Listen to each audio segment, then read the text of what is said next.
Coming up, we're talking more failed tire tests in the open wheel world, plus updates on Kyle Bronson, Bristol, and some weekend cancellations. Let's roll.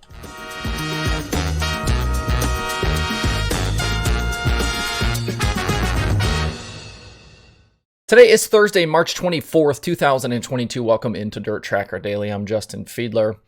If you were paying attention very closely yesterday to the dirt world, you may have seen USAC put out a statement regarding tire tests from the opening National Sprint Car Weekend at Bubba Raceway Park back in February. The statement says the organization met with 4 teams on Tuesday to go over the results of tests received following lab analysis. The statement then says, quote, upon the completion of tire testing, initial results have indicated 4 out of 4 tests performed did not meet the benchmark for the required tire and compound used during competition. In this unique case, all 4 samples tested were identical in characteristics that resulted in not matching the benchmark sample supplied by the tire manufacturer. Due to this atypical pattern of 4 out of 4 samples not performing to benchmark testing, and in pursuit of an ultimate resolution to this unprecedented occurrence, USAC officials have been and are continuing to seek further analysis and additional tests to clarify those results. An outcome for those additional tests is expected in the coming week, unquote. So basically, they're saying they took tire samples from 4 teams at Ocala. All 4 failed, but they all failed in the same way, and that's weird. So because they think it's weird, they're seeking further info and analysis before they make a decision about any penalties. Not sure I've seen this move before, but let's back up here and give you guys some more background on this situation. Rewind to literally 1 week ago, and it was the Xtreme Outlaw Series who was announcing penalties for failed tire tests during their opening sprint car weekend at Volusia. We talked about the penalties on the Thursday episode last week for Justin Grant and Chase Stockin. Both were DQ'd, fined, and suspended.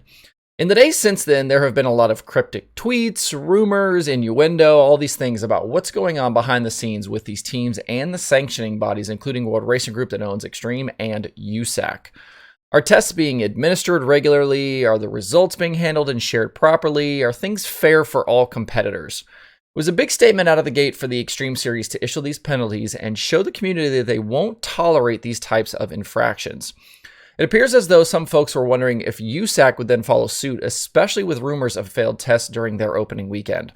And now the statement from yesterday confirms those rumors of those failed tests, but clearly the results are in question.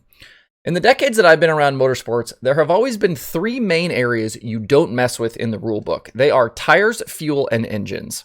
Any infractions involving those areas will and should bring hefty and swift penalties. Altering tires is a pretty brazen way to cheat, especially knowing the penalties and the stigma that comes along with it.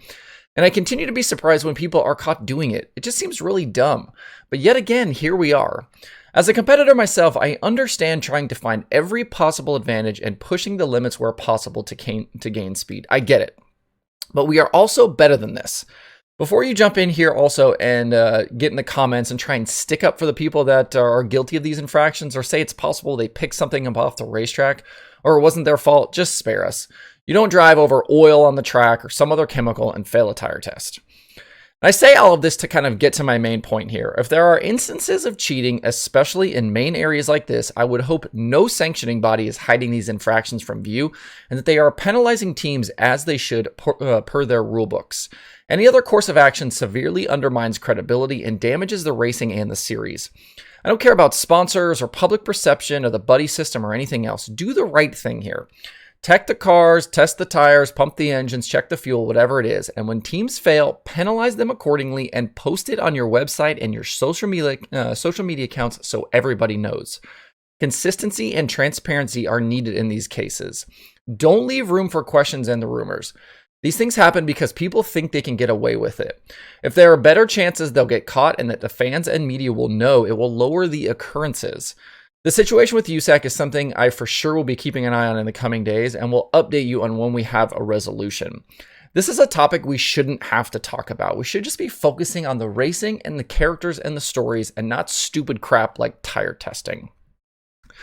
Back to this conversation about the late model full-timers and not full-timers. I missed this one from over the weekend. Kyle Bronson did not race with Lucas at Atomic on Sunday. He's been a series regular with Lucas for the last few seasons, and this absence effectively ends that run. He told Dirt on Dirt's Kevin Kovac that it was just too far to go for the one race, with that Saturday show at Brownstown being canceled. Following speed weeks, Bronson was outside the top 10 in Lucas points. He'd only picked up 2 top 5s and 3 top 10s through the first 12 nights, and he had 6 finishes outside the top 15. Not exactly the start to 2022 he'd hoped for after finishing 6th in the standings last season. Bronson is expected to be in attendance for the 2 super late model weekends at Bristol, chasing that big money. We'll see where his season takes him after that. And speaking of Bristol, racing continues there tonight with another round of qualifying action for the stock cars, hobby stocks, sport mods, modifieds, and 602 late models. Along with that full program of racing, we will also see an hour of super late model practice tonight in advance of Friday and Saturday's dual 50,000 to win features. I would imagine quite a large portion of the field will be in attendance tonight to get some track time. I'll share some of those practice results on tomorrow's show, as it will also give us an idea of who is racing at Bristol and who might be headed to over to Cherokee. Looking towards the weekend, we've already lost several shows around the country to poor weather. The Xtreme Dirt Car Series is closing out their season this weekend, and it was supposed to be a 3-day weekend between Lakeview and Cherokee, but the Thursday show at Lakeview has been canceled because of rain. That leaves just the 2 nights at Cherokee. Now, that is a co-sanction as well with the Outlaws as the final 2 nights to settle that championship. Ben Watkins enters the weekend with a 16-point advantage over Ross Bales and 40 points over Carson Ferguson. And over in Ohio, the Super Dirt Car Series Big Block Modifieds were supposed to be at Atomic Speedway for 2 nights, but that weekend has been dropped also because of wet weather and cold temperatures. As of right now, it's not a cancellation, as officials are hoping to reschedule. With this weekend off, that means the next race for the Super Dirt Car Series is April 9th at Can-Am Speedway in New York. Even though we've had SDS races so far in 2022, none have been points paying, so technically the season hasn't actually started yet. And this weekend being lost at Atomic also means we've lost the Fast Series season opener, as they were on the card with the big blocks. The Ohio-based 410 Sprint Car Series will now open their 2022 season on April 30th at Muskingum County. Looking at the streaming schedule today, there are 5 items on it. XR Plus has day 3 of the aforementioned Bristol Dirt Nationals. Racing Dirt has the US MTS Modifieds King of America opening night from Humboldt Speedway. The Power Ride National Midgets are on MAV TV Plus from Port City Raceway. That is the beginning of the Turnpike Challenge. There's IMCA action from Batesville, and there is Flow Racing 24/7. To see the full daily streaming schedule with links to watch, visit dirttracker.com/watch tonight. That's it for the show today. Have a good Thursday. If you have thoughts about the topics on today's show, please leave them in the comments below or tweet at me. Thanks everybody for tuning in. We'll see you tomorrow for more Dirt Tracker Daily.